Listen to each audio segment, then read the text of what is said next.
Vandens iki kelių čia tik tais. Krantas toks.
Visur pagal plentą yra grioviai, atitinkantis kelių standartus, kurie nepriklausys jų nuosavybę.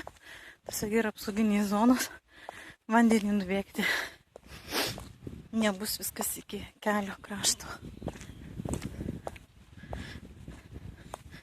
Bet va toks miškiukas, čia kitos gatvės pusėje, prieš tą vadinamą šabakštyną. Tai va, permatuoti sugalvojau, kad visą šitą krantą padaryti tų pušelių, už kurių ten yra tas šabakštynas vadinamas. Iš ano galo vandenų, kurių galbūt man ir nereikia vis tiek.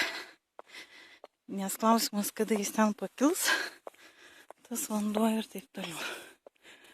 Nes jeigu taip žiūrėti nuo krašto iki krašto, tai va ten biškis raudonas šviečia, tai būtų labai maža teritorija.